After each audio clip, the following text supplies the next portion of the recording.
पवित्र श्रीमद् भागवत गीता, पवित्र चारों वेद, पवित्र कुरान शरीफ, पवित्र बाइबल, पवित्र गुरु ग्रंथ साहिब, पवित्र कबीर साहिब की वाणी में छुपे हुए गूढ़ रहस्य अर्थात तत्व को जानने के लिए कृपया अवश्य सुनिए जगत गुरु तत्वदर्शी संत रामपाल जी महाराज के मंगल प्रवचन।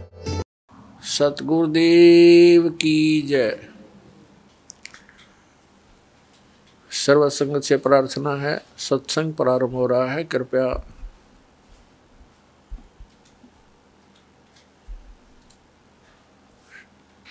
सर्व संगत से प्रार्थना है, सत्संग प्रारंभ हो रहा है। कृपया सत्संग स्थल पर शांतिपूर्वक विराजमान होकर के श्रद्धा से सत्संग सुने। परमेश्वर की प्यारी आत्माओं से पुनर्निवेदन है, सत्संग प्रारंभ हो रहा है। कृपया सत्संग स्थल पर शांतिपूर्वक विराजमान होकर के श्रद्धा से सत्संग सुने। सत साहिब सतगुरुदेव की जय। बंदी छोड़ कबीर परमेश्वर जी की जय। बंदी छोड़ गरीबदास जी महाराज जी की जय। स्वामी राम देवानंद जी गुरु महाराज जी की जय हो।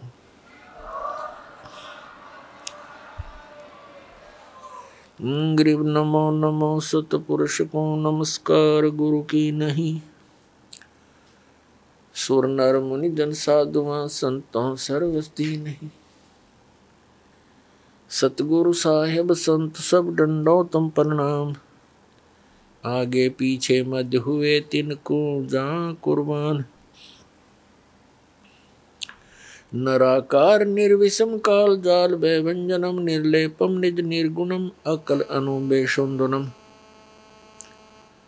सोहम सुरति समाप्तम सकल समाना निर्तलय उज्ज्वल हिरंबर हरदमम बेपरवा अथा है वार पार नहीं मध्यतम।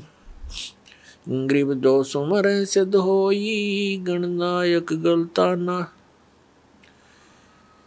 करो अनुग्रह सोई पारश पद परवाना। आदि गणेश मनाऊं गणनायक देवन देवा। चरण कमल लो लाऊं आदंत करूं सेवा। परम शक्ति संगीतम रिद्धि सिद्धि दाता सोई। अवगत गुण अतीतम सत्पुरुष निर्मोही। जगदम्बा जगदीशम मंगल रूप मुरारी। तन मन अर्पों शीसम भक्ति मुक्ति भंडारी।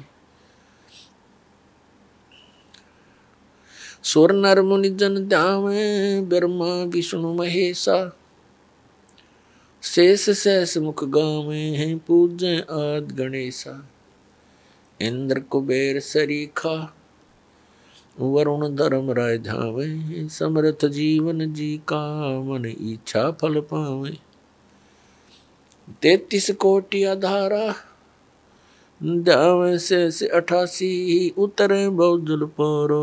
कट है यम की फांसी 33 कोटि आधारा ध्यावे से 88 उतरे बहुजल पारा। कट है यम की फांसी। कर जोरूं विनती करूं धरूं चरण पर शीस। गुरु जी राम देवानंद जी महाराज ने दियो नाम बख्शीश। कोटि कोटि सिजदा करूं कोटि कोटि प्रणाम। चरण कमल में राखियो मैं बंदी जाम गुलाम। कुत्ता हूँ गुरुदेव का रामपाल दास की जेवड़ी। जा खेचो जाऊं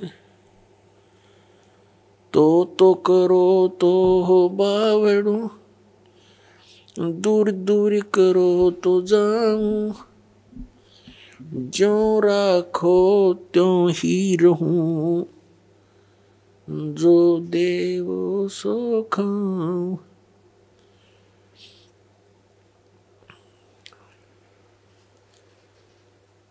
जय इब कै सतगुरु मिले,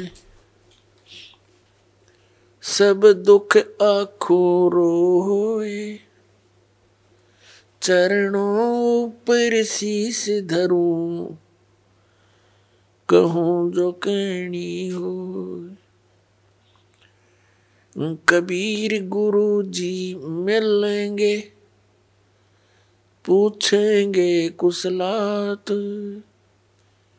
आदि अंत की सब कहूं, अपने दिल की बात।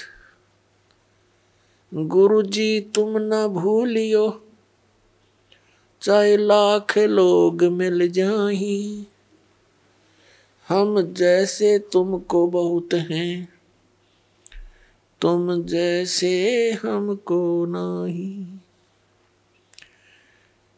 तुमरे विसारे क्या बने, मैं किसकी शरण में जाऊं। शिव ब्रंच मुनि नारदा, तिनके हृदय न सुनो।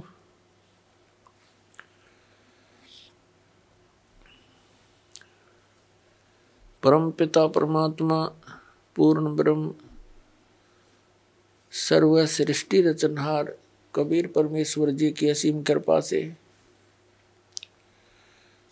आप सभी पुण्यात्माएं सत्संग सुनने के लिए उपस्थित हुए।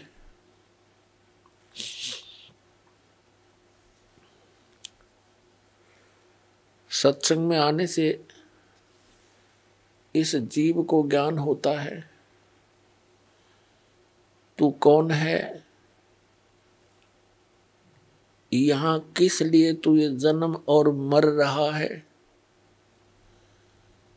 तुझे ये मालूम नहीं अगले क्षण में क्या हो जाए, और फिर भी आप इतने निश्चिंत होकर के यहाँ बैठे हो। सत्संग में आने से इस प्राणी को ज्ञान होता है कौन से कर्म मानव के करने योग्य हैं, कौन से ना करने योग्य हैं। फिर मानव जीवन का क्या उद्देश्य है,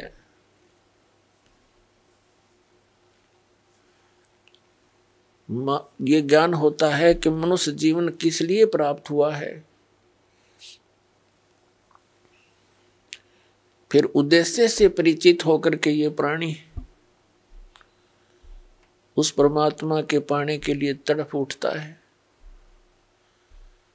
क्योंकि इसको अभी तक यथार्थ ज्ञान नहीं हुआ था। काल भगवान जिसके लोक में हम रह रहे हैं, ये एक नंबर का विलियन है, ये खलनायक है। आप फिल्मों में देखा करते हैं जो खलनायक की रोल करता है वो कैसा व्यक्ति होता है। वो तो एक सिंपल रोल करता है, ये रियल में कर रहा है। इसने हमारे परम पिता को बुला दिया, इसने परमात्मा का नामो निशान मिटा दिया, अपने आप को ये भगवान सिद्ध करके बैठ गया। और फिर इसके काल के दूतों ने, नकली संतों ने, ज्ञानहीन प्राणियों ने श्री ब्रह्मा, श्री विष्णु, श्री शिव जी को बताया कि यही सब कुछ हैं, यही व्यवस्थक हैं, उत्पत्ति, स्थिति और संहार यही करते हैं। ब्रह्मा जी को तो कुछ एक बता ही देते हैं कि ये इसकी मृत्यु होती है, इसका कुछ समय निर्धारित है जीवन का। लेकिन श्री विष्णु, श्री शंकर भगवान जी को ये अजर व अमर बताया करते थे इन्हीं की पूजा का विधान दृढ़ किया करते थे, जो किसी भी सदग्रंथ में प्रमाण नहीं था। तो इन काल के से प्रेरित संतों ने सभी पुण्यात्माओं को मिसगाइड कर रखा था।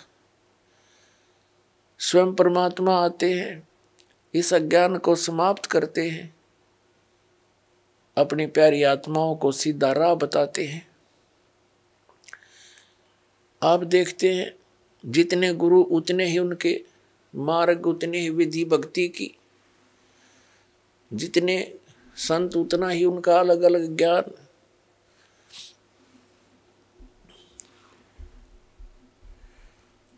ये सारा कारण क्या है? इस काल भगवान ने सबको भ्रमित कर रखा है। इसने भ्रमित क्यों कर रखा है? परमात्मा ने हमारे ऊपर एक दया करी थी, कबीर भगवान ने, जो हम सबका जनक है। आज पहले भी आपको बताया था, सुबह के सत्संग में, जब इस काल भगवान ने इस दुर्गा देवी जी के साथ बद व्यवहार करने की चेष्टा की थी, इस दुर्गा जी ने अपनी इज्जत रक्षा के लिए इसके पेट में शरण ली थी। परमेश्वर ने, कबीर देव जी ने, सत्य पुरुष ने इस ज्योति निरंजन को इसके 21 ब्रह्मांड समेत वहां से निकाल दिया था, साथ में दुर्गा जी को भी। और साथ में इसको एक ऐसा वचन दे दिया था कि यहां जो ऐसे कर्म करता है सच्चे लोक में, उसको ये रोग लगता है, 1 लाख मानव शरीरधारी प्राणियों का नितहार आहार करने का। इसको वो श्राप लगा हुआ है, 1 लाख मानव शरीरधारी प्राणियों का ये नित आहार करता है।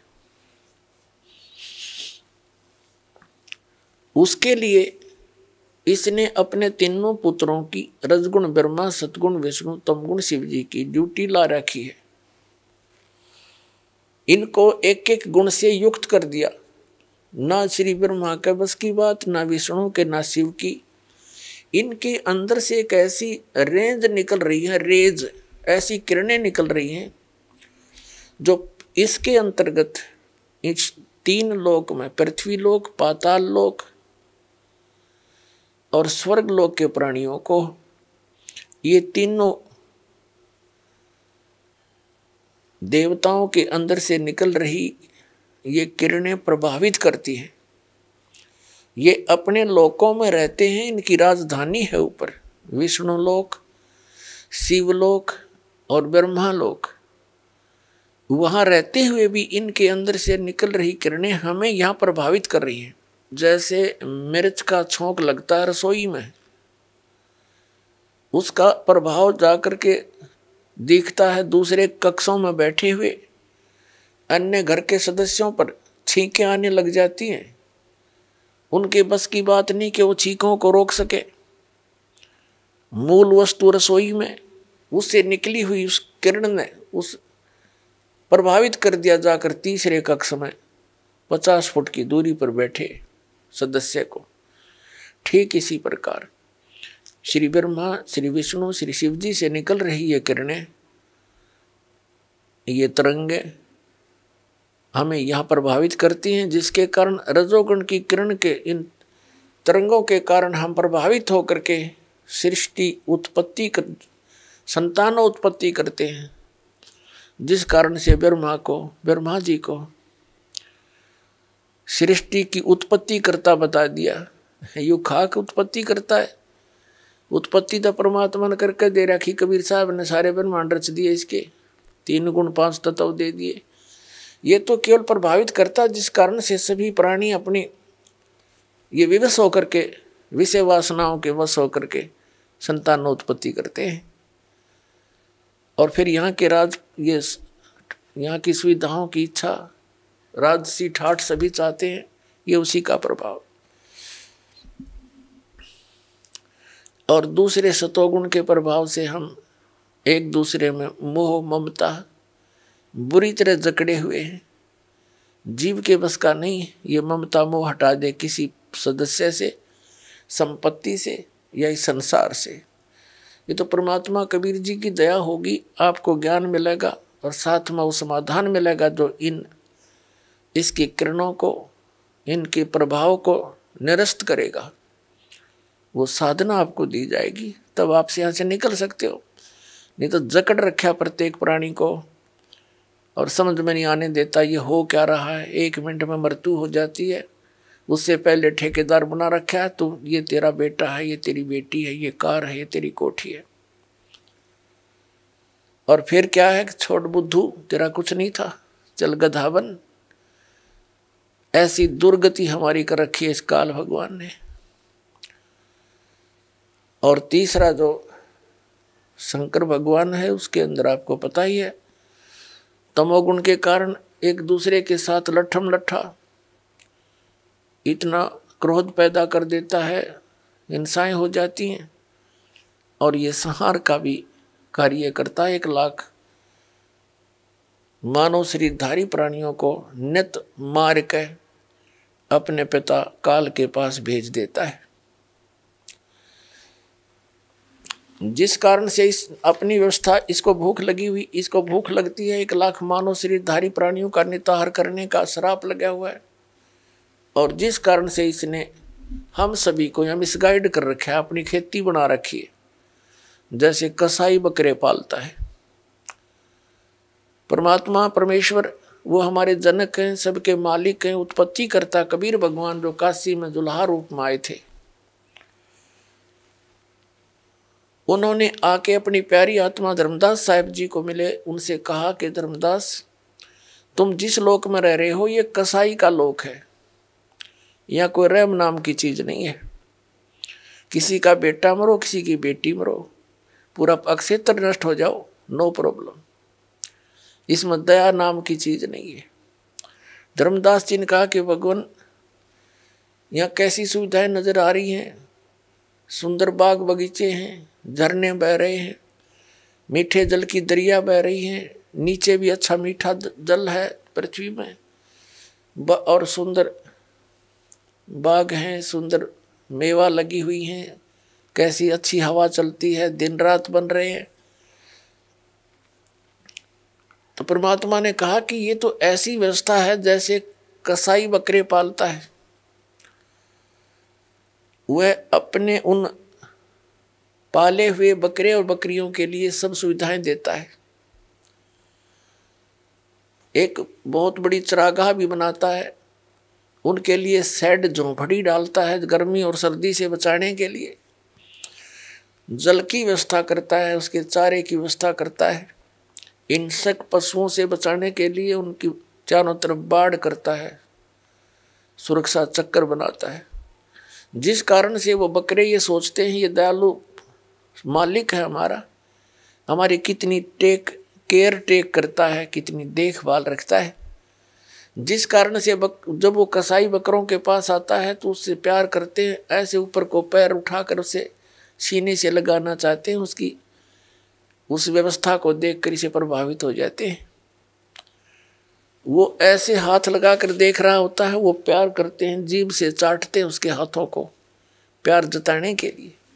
वो देख रहा होता है ये कितने किलो का हो गया, इसमें कितना मांस बढ़ गया, और वो सोच रहे हैं ये हमें प्यार कर रहा है। पहले उन भोले बकरों और बकरियों को वो दयालु नजर आता था, लेकिन जब ऑर्डर आता है 10-20 बकरों का काटने के लिए, वो ना देखता किसकी बेटी मरेगी, किसकी माँ, किसका भाई और किसकी बहन। एक परिवार के चे सारे आ जाओ, मोटे मोटे छांट के और जाके काट के अपना निर्वाह करता है। परमात्मा ने कहा धर्मदास, तुम इसे कसाई के लोक में रह रहे हो, तुम्हें आंखें नहीं खुलने देता, ये मूर्ख बना रखा तुम्हारे को। पुणात्मा, जिस समय आप परमात्मा की सत्यनारायण कथा से परिचित हो जाओगे, सत्यनारायण कथा का अर्थ हो सच्चे भगवान की जानकारी, उसकी महिमा का गुणगान, अविनाशी भगवान की गुणगान।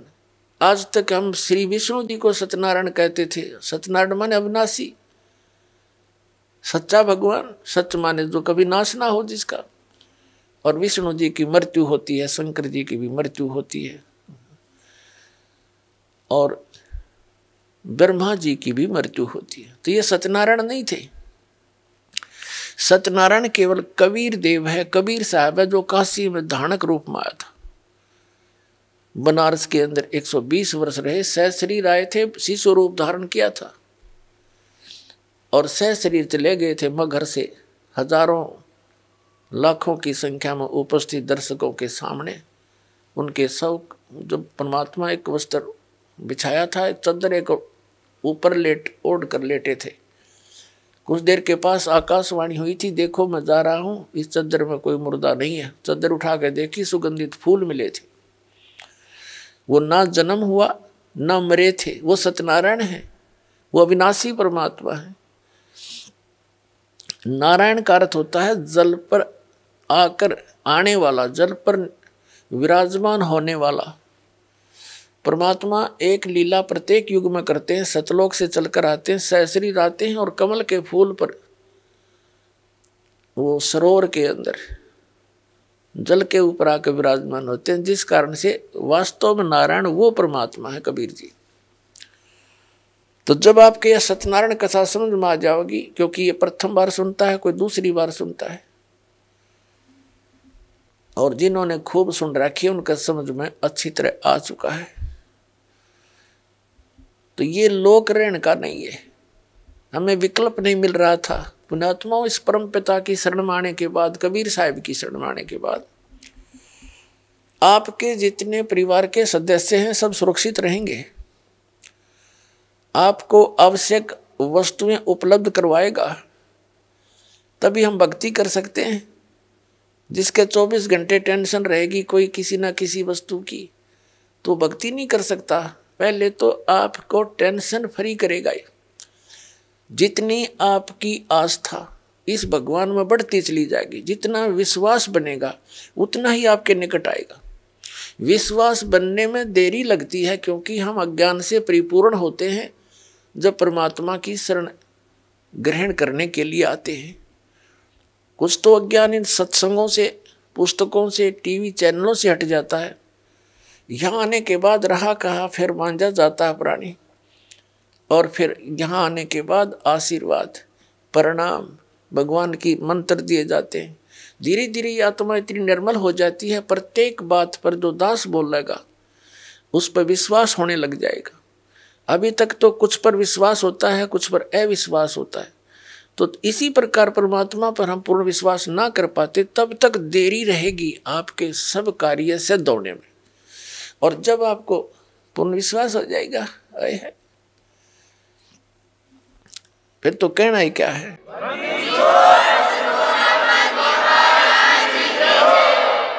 जिनको पूर्ण विश्वास हो जाता है, एक भक्त ऐसे ऐसे सुख बताता है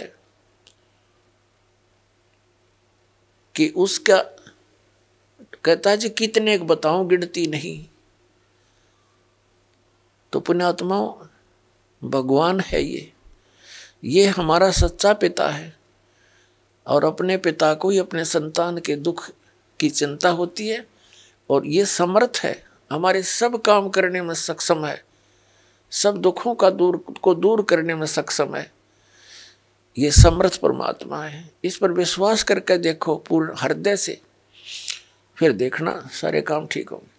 तो आप जब तक यहाँ रहोगे, आपको अपना परिवार, आपके बच्चे, भाई बहन, माता पिता सभी प्रिय लगते हैं।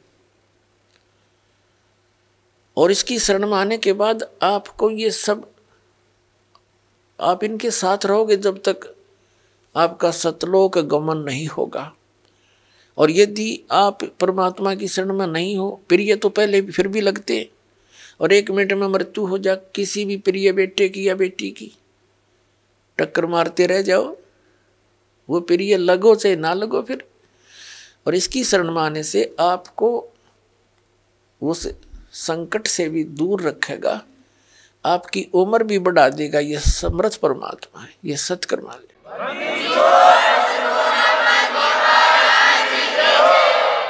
जैसे आदरणीय स्वामी रामानंद जी जो कबीर परमात्मा ने उनको इस यथार्थ ज्ञान से परिचित कराया था, ज्ञान से बहुत कुछ ज्ञान दिया, उनको बहुत कुछ समझ में आया। फिर उन्होंने एक समस्या उनके सामने आई कि बच्चा, मैं 104 वर्ष की उम्र का हो चुका हूं और 16 वर्ष की आयु से मैं इस मार्ग पर लगा था, श्री राम और श्री कृष्ण की गुण गाने, विष्णु जी के गुण गाने में, इन्हीं की भक्ति करता हूँ, विष्णु जी को इष्ट मानता हूँ, स्वर्ग जाने का टारगेट बना रखा है। तब परमेश्वर ने कहा था कबीर जी ने कि स्वर्ग में कितने दिन रहोगे स्वामी जी। बुद्धिमान ब्राह्मण था, विद्वान था, इतना तो ज्ञान था। कहा था कि बच्चा, क्योंकि उस समय परमात्मा कबीर जी लीला में आयु 5 वर्ष के थे और स्वामी रामानंद जी 104 वर्ष के वृद्ध हो रहे थे। तब परमात्मा ने कहा आप कितने दिन रहोगे स्वर्ग के अंदर, विष्णु जी के लोक में, जिसको आप इतना प्यार करते हो विष्णु जी को। तब उसने कहा, क्योंकि बुद्धिमान थे, कहा बच्चा जितना मेरा पुण्य होगा, भक्ति की जितनी कमाई होगी, उसके आधार से वहां समय निर्धारित किया जाता है। परमात्मा ने कहा उसके बाद कहाँ जाओगे पता नहीं। परमात्मा ने कहा मैं बताता हूँ कहाँ जाओगे, इसके बाद आप नरक में जाओगे, कबीर साहब ने कहा। और नरक के बाद फिर 84 लाख योनियों में जाओगे, कुत्ते और गधे बनोगे, और तेरा भगवान विष्णु भी मृत्यु को प्राप्त होगा। फिर कहाँ जाओगे? ब्रह्मांड पूरा नाश होगा, तब कहाँ जाओगे? अब 104 वर्ष का विद्वान पुरुष कहलाता था अपने आप को। उस समय वर्तमान के अंदर तत्कालीन समय में स्वामी रामानंद जी 1 नंबर के विद्वान माने जाते थे, वेदों, गीता और पुराणों के। और वो 104 वर्ष का वृद्ध ऐसे मुंह खुला का खुला रह गया जब कबीर परमात्मा ने यह वचन उनके सामने बोला, फिर कहाँ जाओगे तुम? मुंह फटा का फटा रह गया 104 साल के वृद्ध का। तो परमात्मा ने कहा मैं बताता हूं, एक सतलोक है ऊपर, आपके वेद भी बताते हैं। तो रामानंद जी ने कहा जी हमने तो अभी तक वेदों में स्वर्ग तक ही पढ़ा है। परमात्मा बोले कि तुमने पढ़ा ही नहीं है, तुम एक दूसरे की सुनी सुनाई दंत कथाएं सुना रहे हो। तुम निराकार बताते हो परमात्मा को, और वहाँ साकार है भगवान। तो परमात्मा ने कहा कि तुमने वेदों को पढ़ा ही नहीं, पढ़ा तुम्हारे समझ में नहीं आया। तो परमात्मा ने सारा कुछ बताया कि उस वेद में ऐसे देखिए, उस वेद में ऐसे देखिए। तो कहने का भाव ये है कि रामानंद जी के सामने एक समस्या आ गई कि हे कबीर जी, मैं 104 साल का वृद्ध हो गया, सारा जीवन गया मेरा इस भक्ति में। अब ना पता मेरा जीवन 2 वर्ष का है, 3 वर्ष का है, 6 महीने का है। अब मेरे साथ कहीं ऐसा ना बन जाए मैं घर का रहूं ना घाट का। आपकी भक्ति आपके अनुसार बताए मार्ग पर लगूं, कहीं मेरी वो पिछली भी जाती रहे और आगे कुछ बन पाए नहीं, मेरी मृत्यु हो जा। परमात्मा कबीर जी ने कहा कि स्वामी जी, जिस भगवान का संदेशा मैं लेकर आया हूं वो इतना समर्थ है कि आपकी उम्र भी बढ़ा देगा, और जो साधना आप कर रहे हो 50 वर्ष, 100 वर्ष से, 80 वर्ष से, 90 वर्ष से, ये तो आपने संख्यों बार कर ली, वह तो करो चाहे ना करो। कोटि जन्म तन भर मत होगे, कुछ ना हाथ लगा रे। कुकर सुकर खरबया भोरे, कौआ हंस बुगारे। कोटि जन्म तू राजा की, न मिटी न मन की आशा। भिक्षुक होके दर दर घूम्या, ये मिला न निर्गुण रासा। इंद्र कुबेर ईश की पदवी, ब्रह्मा वरुण धर्म राया। विष्णुनाथ के लोक को जाके तो फिर भी वापस आया। असंग जन्म तन मरता होगे, जीवित क्यों न मरे रे। 12 मध्य महल मठ बोरे, बहुर न दे धरे रे। दो जग बेस्त सभी ते देखे राजपाट के रसिया, तीन लोक से तिरपत नहीं ये मन भोगी खसिया। सतगुरु मिले तो इच्छा मेटे पद मिल पदे समाना, चल हंसा उस लोक पठाऊं जो आदि अमर अस्थान। चार मुक्ति जहाँ चंपी करती माया होरी दासी, दास गरीब अभय पद पर से वो मिले राम अविनाशी। तो परमेश्वर ने कहा कि स्वामी जी जो साधना आप कर रहे हो इसको तो असंग जन्म हो गया अपने कर्त्या ने। इस विधान से आप क्या बनते हो, कोटि जन्म तू राजा कीन्या और मिटी न मन की आशा, भिक्षुकों के दर दर घूमे मिला न निर्गुण रासा। अंत कोटि जन्म तू राजा कीन्या, होय होय कहते करोड़ जन्म राजा भी बन जाते हो इन साधनाओं से। और फिर इंद्र कुबेर ईश की पदवी, ब्रह्मा विष्णु महेश भी ये जीव हैं, ये घने पुण्यकर्मी प्राणी हैं, जिस कारण से इस काल ने अपने विशेष व्यवस्थक नियुक्त किए हैं और इनकी मृत्यु होती है उससे पहले और पुण्यकर्मी प्राणियों में से अपने पुत्र के रूप में ब्रह्मा रजोगुण युक्त, विष्णु सतोगुण युक्त और शिव को तमोगुण युक्त करके पहले तैयार रखता है। उसकी मृत्यु होती दूसरा बैठा देता है। वो प्राणी तत्कालीन जो ब्रह्मा विष्णु महेश होते हैं वो 84 लाख योनियों में कष्ट उठा रहे होते हैं, नए ब्रह्मा विष्णु महेश ये रख लेता है, नियुक्त कर लेता है पुण्यात्माओं में से छांट कर।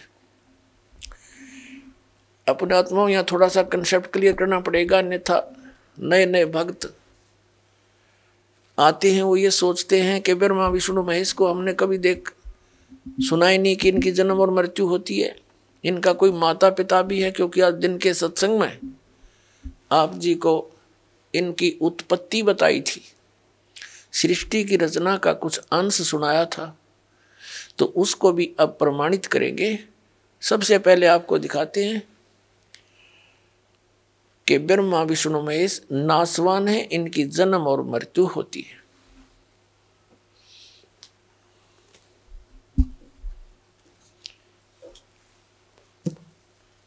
पुण्यात्माओं ये वही सदग्रंथ हैं जिनको प्रत्येक हिंदू धर्म के श्रद्धालु जो भगवान की भक्ति में विश्वास रखते हैं सबके घर विद्वान हैं। गीता प्रेस गोरखपुर से प्रकाशित पुस्तकें हिंदू धर्म के श्रद्धालुओं के लिए एक एथेंटिक रिकॉर्ड है, उसमें जो लिखा है वो फाइनल माना जाता है। और हमारे धर्मगुरु ये आचार्य और शंकराचार्य, ये मंडलेश्वर, ये संत ऋषि में ऋषि, ये आज तक ब्रह्मा विष्णु महेश की उत्पत्ति नहीं बता सके हमने। इनको जरो अमर बताएं विष्णु जी और शिव जी को, इनका कोई जनक नहीं, इनका कोई माता पिता नहीं। ये खाक पड्डा इन सदग्रंथों को मूर्ख बना रहे थे हमने हजारों वर्षों से, अपना जीवन नाश किया, हमारे सारे पूर्वज भूत बनवा दिए, फिर उनके श्राद्ध निकलवाएं, शास्त्र विरुद्ध साधना करवाएं और आने वालों को भी नरक में ही ले जाते हैं। अब आपको दिखाते हैं ब्रह्मा विष्णु महेश की उन्हीं की जीवनी में क्या सतिथि है, देखिएगा। श्रीमद देवी भागवत यानी देवी पुराण, गीता प्रेस गोरखपुर से प्रकाशित।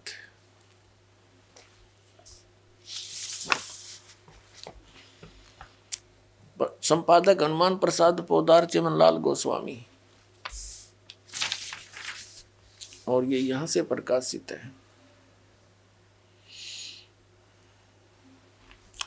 थोड़ा सा हिंट दिखाएंगे 123 पृष्ठ पे। तीसरा स्कंद, भगवान विष्णु अपनी माता दुर्गा की देवी की स्तुति करते हुए कह रहे हैं, तुम शुद्ध स्वरूपा हो, ये सारा संसार तुम ही से उद्भासित हो रहा है।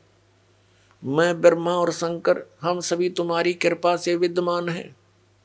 हमारा आविर्भाव यानी जन्म और तिरोभाव माने मृत्यु हुआ करता है। हमारा तो जन्म और मृत्यु हुआ करता है। केवल तुम ही नित्य हो, जगत जननी हो, प्रकृति और सनातनी देवी हो। भगवान शंकर बोले, देवी यदि महाभाग विष्णु तुम्ही से प्रकट हुए हैं तो उनके बाद उत्पन्न होने वाले ब्रह्मा भी तुम्हारे बालक हुए। फिर मैं तमोगुणी लीला करने वाला शंकर क्या तुम्हारी संतान नहीं हुआ? अर्थात मुझे भी उत्पन्न करने वाली तुम ही हो। शिवे, संपूर्ण संसार की सृष्टि करने में तुम बड़ी चतुर हो। इस संसार की सृष्टि सतीथि और संहार में तुम्हारे गुण सदा समर्थ है। उन्हीं तीनों गुणों से उत्पन्न हम ब्रह्मा, विष्णु एवं शंकर नियमानुसार कार्य में तत्पर रहते हैं। अब इसे यह भी सिद्ध हो गया, तीनों गुणों से उत्पन्न रजगुण ब्रह्मा, सतगुण विष्णु, तमगुण शंकर केवल नियमित कार्य में तत्पर रहते हैं। इस पवित्र सदग्रंथ ने, पवित्र पुराण ने, देवी पुराण ने 5 कंसेप्ट क्लियर कर दिए, 5 पॉइंट कति साफ कर दिए। नंबर 1, दुर्गा देवी ब्रह्मा विष्णु महेश जी की माता है। दुर्गा जी को प्रकृति भी कहते हैं।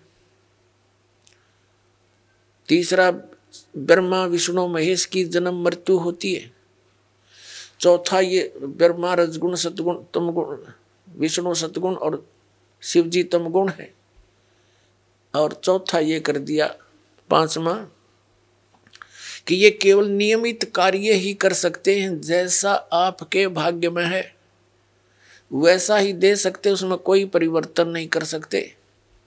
इसलिए तत्वज्ञानहीन प्राणियों ने इतना ही बनाकर हमें विधान बता दिया कि जैसे कर्म करेगा वैसा फल देगा भगवान। अब इन भगवानों का, जिन भगवानों से ये परिचित थे, उनका इतना ही विधान है। अब पुण्यात्माओं, जैसे हम भक्ति पर लगे हैं, भक्ति पर लगने का उद्देश्य क्या होता है कि हमारे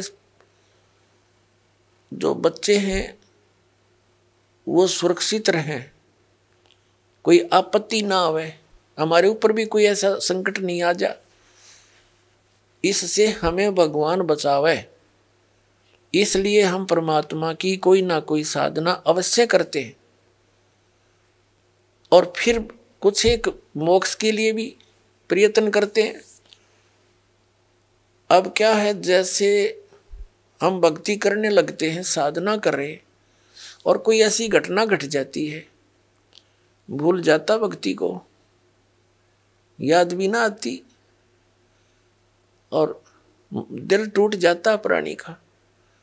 तो पुण्यात्मा, भक्ति भी तभी बनती है जब कोई संकट आवे। आ तो सकता है हमारे दुष्कर्मों का, लेकिन 1 सेकंड में हल्का करके हटा दे भगवान, तो दूनी दृढ़ता आती है, पूरा विश्वास बनता है कि सचमुच हे भगवान, आज आपकी शरण में ना होते थे बिजली गिरनी थी, ऐसा विनाश हो जाना था।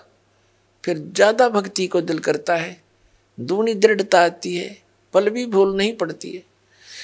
अब जैसे एक ब्राह्मण व्यक्ति था, घना दुखी था अपने प्रारब्ध के कर्मों से। उसके संस्कार के अंदर से उसके भाग्य में इतने कष्ट थे। 4 सदस्य घर के बच्चे थे, चारों उनको आपत्ति, सभी रोगी रहे।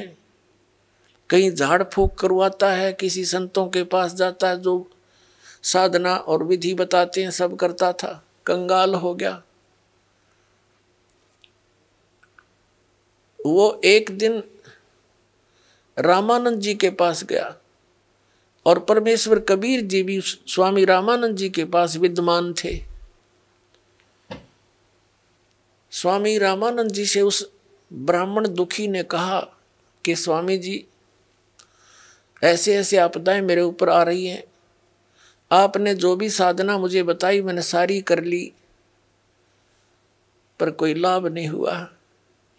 तब रामानंद जी कहते हैं, स्वामी रामानंद जी कि भैया ये आपके प्रारब्ध का कष्ट है, ये तो भोगे ही पार पड़ेगी। यानी दुख जो है ये पाप से होते हैं। पूर्व जन्म के हमारे जो संस्कार संचित हैं उनमें से कुछ पुण्य एवरेज में और कुछ पाप लेकर के एक मनुष्य के जीवन निर्धारित किया जाता है प्राणी का, उसको प्रारब्ध कर्म कहे जाते हैं। जिसके पूर्व जन्म के पाप ज्यादा हैं उसके जीवन में उन पापों की रेशो ज्यादा है और पापों से संकट आते हैं, कष्ट आते हैं, तो उनके जीवन में कष्टों की श्रृंखला सी बन जाती है। वो श्रृंखला उस ब्राह्मण भक्त दुखी के बनी हुई थी। परमात्मा ने कहा कि महाराज कबीर परमेश्वर ने कहा स्वामी रामानंद जी को कि स्वामी जी आप कह रहे हो कि इनके तेरे प्रारब्ध के कर्म हैं, ये तो भोगने ही पड़ेंगे। तो परमेश्वर ने कहा फिर भक्ति की आवश्यकता क्या रही? यदि जैसे कर्म लिखे हैं पुण्य और पाप यही सब कुछ प्राप्त होंगे तो भक्ति की आवश्यकता क्या स्वामी जी? तो स्वामी जी कहता बेटा बच्चा क्या बताऊं, वेदों में ऐसा ही लिखा है। परमात्मा बोले तुमने वेदों का कह का भी पता को नहीं, वेदों का नाम लेते हो, स्वयं भ्रमित हो, जनता को मिसगाइड किए बैठे हो। अब स्वामी रामानंद जी तो परमात्मा को देख रहे थे, देख कर आए थे सतलोक में। वो फिर उसके बाद ज्यादा अटपट नहीं करते थे, लेकिन अपनी अल्प बुद्धि का परिणाम जरूर दे देते थे कभी ना कभी। तब परमात्मा ने कहा कि वेदों को आप पुनः देखिए, उसमें स्पष्ट लिखा है कि परमात्मा घोर पाप भी नाश करता आपके जीवन का, प्रारब्ध का, सत साधना करने वाले का। नहीं तो फिर भक्ति की आवश्यकता क्या है? जाइए नो के नो दे टूटेंगी भक्ति इंसान की, फिर क्या यूज भक्ति का? अपनात्मा जैसे किसी के पैर में कांटा लगा हो और वो किसी के पास जाता है, वो देख कर कहता है भी तेरा जो कष्ट है, पीड़ा जो तुझे कांटा लगा हुआ अंदर गहरा, ऊपर नहीं दिखता हो, तो उसके लिए समाधान क्या है? उसका समाधान तो ये है कांटा निकलना चाहिए। और कोई ये कहे कि कांटा तो निकलेगा नहीं, ये तो तेरी एडी में पंजे में लगा ही रहेगा, और भक्ति कर आगे का जीवन तो सफल हो जाएगा। यानी जो तेरे प्रारब्ध के कर्म हैं ये तो तुझे भोगने पड़ेंगे, और कोई ये कहे कि भक्ति कर आगे सुखी हो जाएगा। पुण्यात्माओं कोई ये कहे कि तेरे पैर का कांटा तो निकला नहीं और जूता पहन ले आगे कांटे ना लगेंगे, तो कांटा लगे पैर में जूता पहना नहीं जा सकता, वो तो कांटा निकला। और फिर उसको सलाह दी जा कि जूता मत निकाल दिए सफर में, तो उस डर के मारे के कहीं फिर ना बात बिगड़ जा, वो कभी जूता नहीं उतारे फिर उस सफर में। तो पुण्यात्माओं जिनको कर्म के कांटे चुभे हुए हैं और उनको कोई सलाह दे कि ये कर ले वो कर ले, कुछ देर तो करते हैं वो, फिर जब उनको ये सलाह मिलती है अंत में ये मिल जाता है कि कर्म तो भोगने ही पड़ेंगे, प्रारब्ध के हैं, और भक्ति कर ले। खाक भक्ति करेगा वो, कर ली भक्ति उसने तो फिर वो उस कांटे पर ध्यान रहेगा, पहन सकता जूता उसको। तो कहने का भाव ये है कि हमारे सदग्रंथ जो हमें बताना चाहते हैं वो हमारे धर्मगुरु परिचित नहीं थे।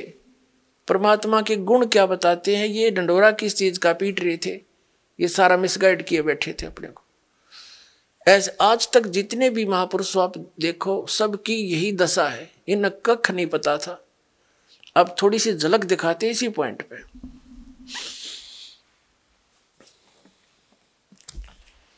ये देखिएगा, ये देवी पुराण है।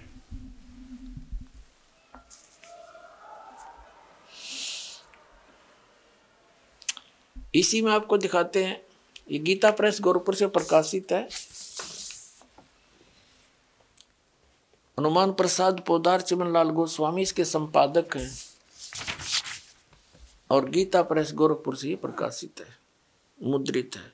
आप जी को थोड़े से सत्संग में इन सभी ऋषि महर्षियों की तलाशी लेकर दिखा दूंगा, ये कितने विद्वान थे और क्या ज्ञान दिया करते थे। ये देखिएगा, ये चौथा स्कंद है और 243 पृष्ठ पे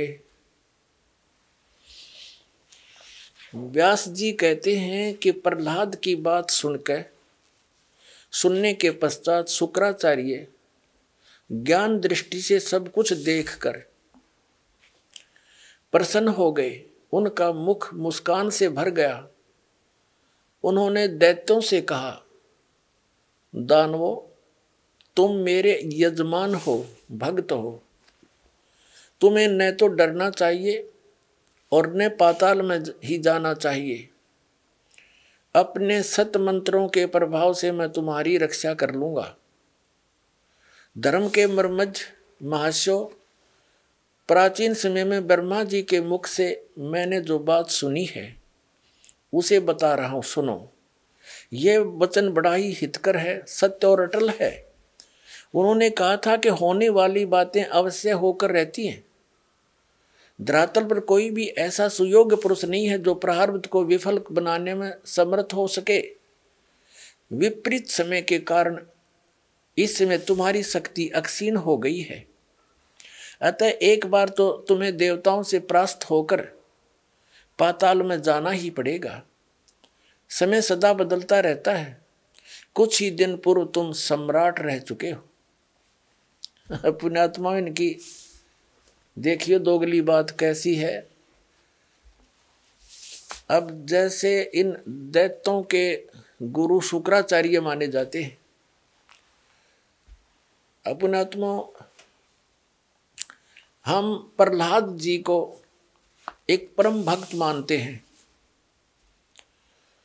और जो साधना उस परम भक्त ने करी थी, विष्णु जी की उपासना की, उस साधना से फिर वो स्वर्ग में गया, उसके बाद सम्राट हो गया, राजा बना, और फिर झगड़ा उनके साथ आपस में युद्ध हो गया राक्षसों और देवताओं का।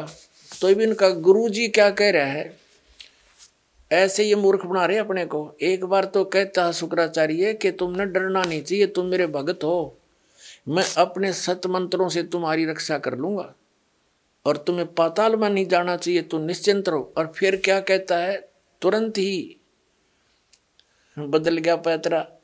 कहता एक बात तो अटल है, मैंने ब्रह्मा जी से सुनी थी, इनके ज्ञान का जितने भी ये ऋषि महर्षि हुए हैं, जितने ये सभी श्री ब्रह्मा जी के द्वारा बताए ज्ञान को फाइनल मानते हैं। ब्रह्मा जी ना आप नहीं पता मैं कहाँ से उत्पन्न हुआ।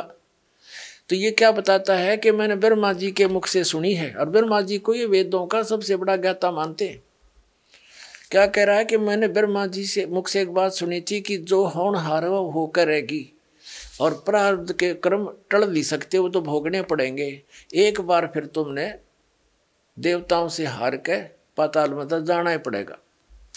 फिर तेरे वो सतमंत्र का बाढ़ में गए मूर्ख बनाओ। ये फिर पढ़ो एक बार।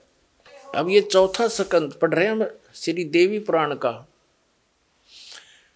व्यास जी बता रहे हैं, लेखक जो पुराणों के लेखक हैं, प्रहलाद की बात सुनने के पश्चात शुक्राचार्य ज्ञान दृष्टि से सब कुछ देखकर प्रसन्न हो गए। उनका मुख मुस्कान से भर गया। उन्होंने दैत्यों से कहा, दानो, तुम मेरे यजमान हो, तुम्हें न तो डरना चाहिए और न पाताल में जाना चाहिए। मैं अपने सतमंत्रों से प्रभाव से तुम्हारी रक्षा कर लूंगा। हर फिर आगे तुरंत क्या कहे है कि धर्म के मर्मज्ञ महाशयो, प्राचीन समय में ब्रह्मा जी के मुख से मैंने जो बात सुनी है सो बता रहा हूँ, सुनो। यह वचन बड़ा ही सत्य, हितकर, सत्य और अटल है। उन्होंने कहा था होने वाली बातें अवश्य होकर रहती हैं। धरातल पर कोई भी ऐसा सुयोग्य पुरुष नहीं है जो प्रारब्ध को विफल बनाने में समर्थ हो सके। विपरीत समय के कारण इस समय तुम्हारी शक्ति क्षीण हो गई है।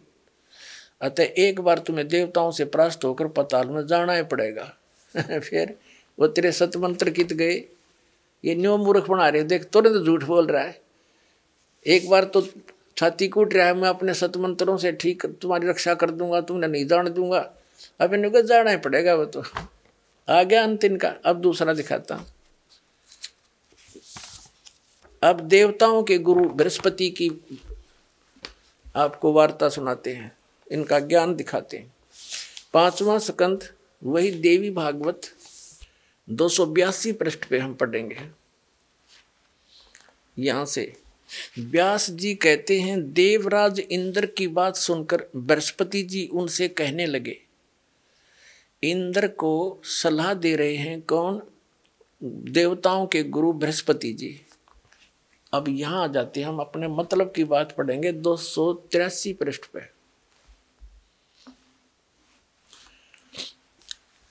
प्रारब्ध कर्म का अभाव बिना भोगे नहीं हो सकता, यह स्पष्ट है। आर्य, संपूर्ण देवता तुम्हारे सहायक हैं, तुम स्वयं भी बुद्धिमान हो, फिर भी जो होनी है वह होकर ही रहेगी, तुम उसे टाल नहीं सकते। ऐसी स्थिति में सुख और दुख की चिंता में नहीं पड़ना चाहिए।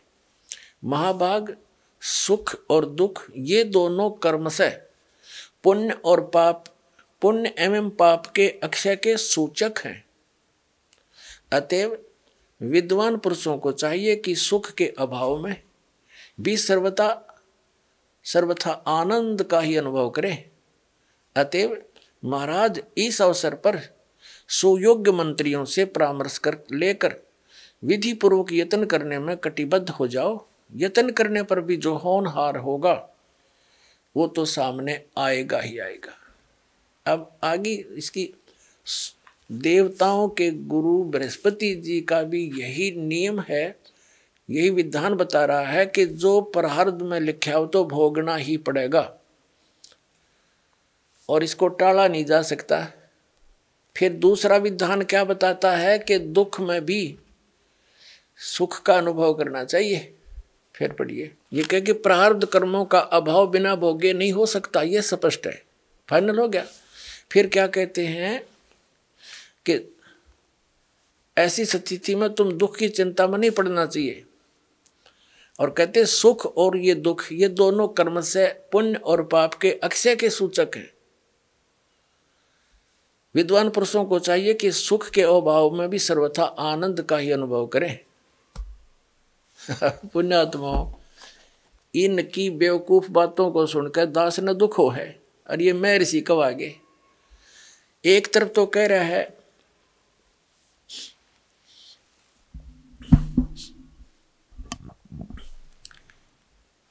कि प्रारब्ध के कर्म तो भोगने पड़ेंगे, फिर कह रहा है कि सुख के अभाव में भी सुख के अभाव में भी आनंद ये महसूस करना चाहिए। बता कर इनकी, अब किसी के पेट में दर्द हो जा हैं और मारा चिल्लावा बेचारा पड़ा और उसको इन्हों कहे ना तू अब दुख में भी सुख का अनुभव कर, जब वह पीड़ा मिटे गोली दवाई खाने से तो तब वो सुखानुभव कहें तो सुखानुभव हो जाएगा। तो इनके ऐसे विधान हैं। अब देवताओं के गुरु और राक्षसों के गुरु दोनों का विधान बता दिया, फाइनल हो गया। उधर से महर्षि स्वामी रामानंद जी भी यही बता रहे हैं। और एक इस कलयुगी महर्षि के 2 वचन और सुना दूं। ये सारे एक के कुएं का पानी था। ये कलयुगी महर्षि दयानंद आर्य समाज प्रवर्तक और इसका फीत ला रखी थी कि सभी वेदों के गाता। वर्तमान में महर्षि दयानंद जैसा कोई नहीं, हरीश जैसा अज्ञानी मैंने धरती पर नहीं पाया। इतने संतों के विधान देखे पर यू सब तक ज्ञानी, किसी भी क्षेत्र में इसका कोई जो है ना स्वस्थ विचार नहीं मिला। अब देखिए इसके विचार, ये सत्यार्थ प्रकाश है इनका पूरे जीवन का अनुभव, जैसा इन्होंने परमात्मा को जाना। अब देखो पुण्यात्मा, इनका इस पोज ने देख के आदमी कटका मर जा। अब बड़ा महापुरुष, इसने तो भगवान तो जमा समाधि लाए बैठा होगा। अपने आत्मा इस तरह के जो बाही दिखावा था हमने बहुत देख रखा था। अब अंदर झांक कर देखेंगे इनने क्या पाया ऐसा कुछ करने के उपरांत। अब देखिएगा इन्हीं का विधान इनका लिखा हुआ है सत्यार प्रकाश महर्षि दयानंद सरस्वती। ये है सत्यार प्रकाश महर्षि दयानंद जी के पूरे जीवन का अनुभव। इसमें क्या लिखा है कि वेद आदि विविध सदशास्त्र प्रमाणई संवित श्री मत परमहंस परिव्राजक आचार्य। ये तो इसका फीत है आगे की। शुरुआत में नाम तो योड़ा दयानंद है, इससे पहला श्री मत परमहंस परिव्राजक आचार्य महर्षि ई बाया नाम तो दयानंद, फिर सरस्वती स्वामी द्वारा रचित विरचित है। इसका क्या भाव है? कहने का भाव इनका ये लिख रखा है ना, वेद आदि सदशास्त्रों यानी वेद और अन्य सदशास्त्रों से निष्कर्ष निकाल के महर्षि दयानंद जी द्वारा सत्यार प्रकाश की रचना की गई। अब आम व्यक्ति ने सत्यार प्रकाश को पढ़ना शुरू कर दिया था, वेदों को छोड़ दिया कि इन्होंने सही जाना है और सही निष्कर्ष निकाल कर हमें सिंपल साधारण सी भाषा में दे रखा है हिंदी में। तो इस सत्यार प्रकाश को शिरोधार्य मान लिया था, ये एक उपनिषद का रूप धारण कर लिया था इसने। दास ने भी इसको इसी दृष्टिकोण से पढ़ा था कि इस महापुरुष के भी वचन यदि परमात्मा के वचनों के समर्थक मिल गए तो बहुत सुविधा मिलेगी मुझे जनसाधारण को भगवान की पहचान बताने में। जब इसको पढ़ा तो इसका तो कहीं पर भी सिर पैर भी ठीक नहीं पाया और फिर ये जनता के सामने इसकी पोल खोलनी पड़ी, ना तो धोखे में रह जाते। अब देखो 7वें समोल्लास में आपको दिखाते हैं। इसके तो एक पृष्ठ पे कई विद्वान फेल हो जाते हैं। सत्यार प्रकाश है 7वां समोल्लास 7वां समोल्लास। किसी ने पूछा प्रश्न, ईश्वर साकार है व निराकार? महर्षि दयानंद उत्तर देते निराकार है। ठीक है। किसी ने प्रश्न किया कि परमेश्वर की स्तुति प्रार्थना उपासना करनी चाहिए व नहीं? उत्तर महर्षि दयानंद का करनी चाहिए। प्रश्नकर्ता कहता है क्या स्तुति आदि करने से ईश्वर अपना नियम छोड़ स्तुति प्रार्थना करने वाले का पाप छुड़वा देगा? महर्षि दयानंद कहता नहीं। प्रश्नकर्ता कहता तो फिर स्तुति प्रार्थना क्यों करना, किस लिए करें भाई जब पाप नहीं छुड़ा सकता? अब कोई न्यू कहे कि क्या साबुन कपड़े का मैल छुड़वा देगा? अरे कोई न्यू कहे कि नहीं, ये तो स्वाभाविक प्रश्न उठेगा भाई फिर साबुन की आवश्यकता क्या? यदि परमात्मा पाप नाश नहीं कर सकता तो स्तुति भक्ति की आवश्यकता क्या? प्रश्न करना सही, प्रश्न करता सही प्रश्न कर रहा है, लेकिन ये अज्ञानी क्या बोल रहा है देखिए। क्या स्तुति आदि करने से ईश्वर अपने नियम छोड़कर स्तुति प्रार्थना करने वाले यानी भगत के पाप छुड़वा देगा? स्वामी जी कहता नहीं, मेरे सिद्धांत कहता नहीं। प्रश्नकर्ता कहता तो फिर स्तुति प्रार्थना क्यों करना? स्वामी जी का उत्तर उनके करने का फल और है, अन्य ही है। प्रश्नकर्ता कहता क्या है? स्वामी दयानंद जी कहते हैं स्तुति से ईश्वर में प्रीति, उसके गुण कर्म स्वभाव से अपने गुण कर्म स्वभाव का सुधरना, प्रार्थना से निरभिमानता उत्साह और साहे का मिलना, उपासना से परब्रह्म से मेल और उसका साक्षात्कार होना। वाह रे, ये इसी ऐसी बकवाद तो आदमी महामूर्ख बोल सकता है जो इन्होंने बोली है। पहले पर 154 पृष्ठ पे कह रहा है भगवान निराकार है, यहाँ कह रहा है उसका पाप तक कटे नहीं भक्ति तय और उसका साक्षात्कार हो जाएगा।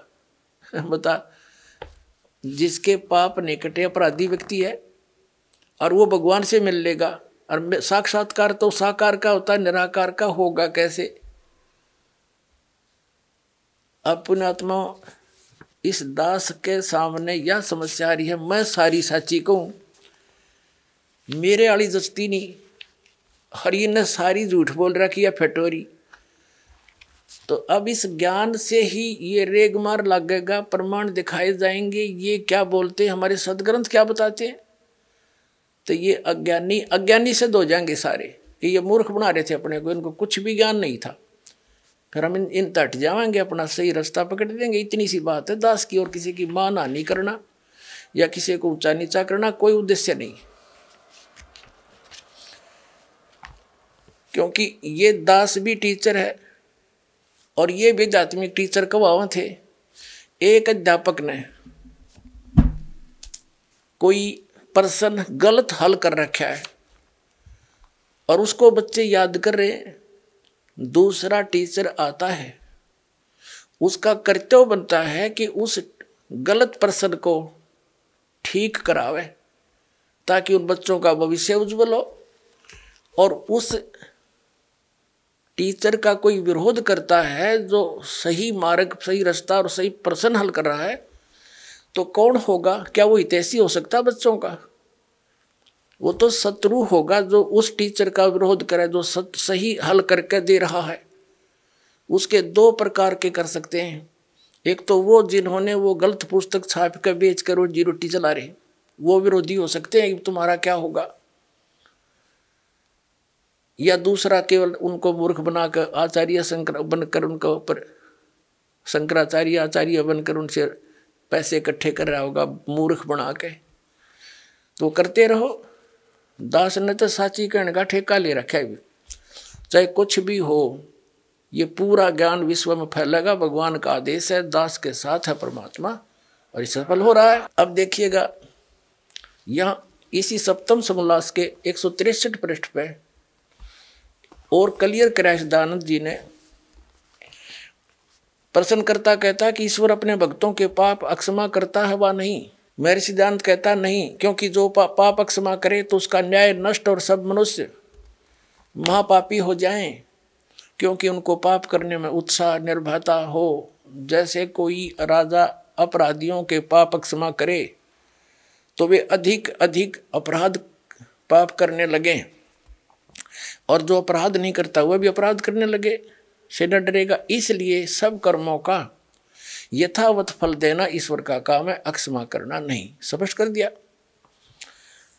पुण्यात्माओं, पहले तो इसके इस विधान को फेल करते हैं कि राजा यदि पाप माफ कर दे अपराध तो दूने अपराधी हो जाए। जैसे एक बार पंजाब राज्य में नौजवान बच्चे किसी से भ्रमित होकर के और एक मिसगाइड हो गए थे, उग्रवाद फैल गया था। तो सरकार ने एक फैसला, एक आदेश जारी किया था कि जो मुख्य धारा में आ जाएगा बच्चा, पहले गलती होगी सो होगी किसी के धोखे भ्रमित करने से, तो उनके सब अपराध क्षमा कर दिए जाएंगे और वो सही नागरिक बनकर रहेगा। तो सभी के सभी आकर के उन्हें समर्पण कर दिया। सरकार ने ऐसा ही किया, जो गलती बन गई थी बच्चों से माफ कर दी, अब वो नेक नागरिक हो गए। यदि उनको सजा देता दूना और उग्रवाद बढ़ जाता। तो कहने का भाव ये है कि पहले तो ये भी दान फेल कर दिया दानद का। आपने एक बहुत वेल नोन सी एक लेडी थी, औरत थी, बहन, जिसको फूलन देवी कहा करते थे। वो डाकू बन गई थी किन्हीं परिस्थितियों में, और जब सरकार ने उससे कहा कि यदि तू आगे अपराध नहीं करेगी तेरे पिछले सारे माफ कर देंगे, तो उसने समर्पण कर दिया, स्वीकार कर ली, और वो MP तक बन गई, मेंबर ऑफ पार्लियामेंट तक बन गई थी वो लड़की बहन। तो पहले तो इस दयानंद की मोटी बुद्धि यहाँ फेल होगी, जो ये कहता है कि राजा ऐसे कर दे वैसा, उसको कैसे और अपराध करने लग जाएंगे। नहीं, ये परमात्मा का विधान है। जैसे गलती से बगैर ज्ञान के आपने जो गलतियां कर दी वो माफ करेगा, आगे सतर्क कर दिया जाएगा, ऐसा ज्ञान दिया जाएगा कि फिर से ऐसी गलती ना करना, फिर ये दुख आपको फिर हो जाएंगे, तो फिर ऐसी गलती कोई नहीं करता। तो ऐसे ही अब दूसरा जो प्रश्न है कि साधक के पाप साधना से भगवान पाप नाश नहीं करता, तो क्या यह बुद्धिमान व्यक्ति बात कर सकता है और कहता है इससे और फल हो जाता है और अन्य ही फल है?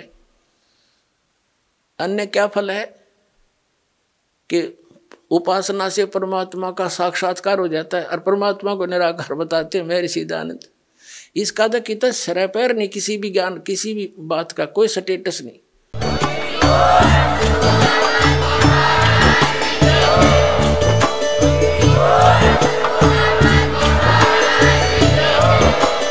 आप सुन रहे थे जगत गुरु तत्वदर्शी संत रामपाल जी महाराज जी के मंगल प्रवचन। अधिक जानकारी के लिए विजिट कीजिए हमारी वेबसाइट www.jagatgururampalji.org। संत रामपाल जी महाराज जी के शुभ आशीर्वाद से पूरे विश्व भर में 500 से भी ज्यादा नाम दीक्षा केंद्र हैं, जिन पर संत रामपाल जी महाराज जी द्वारा ऑनलाइन निशुल्क नाम दीक्षा दी जा रही है। अपने नजदीकी नाम दीक्षा केंद्र का पता करने के लिए संपर्क करें 8222880541।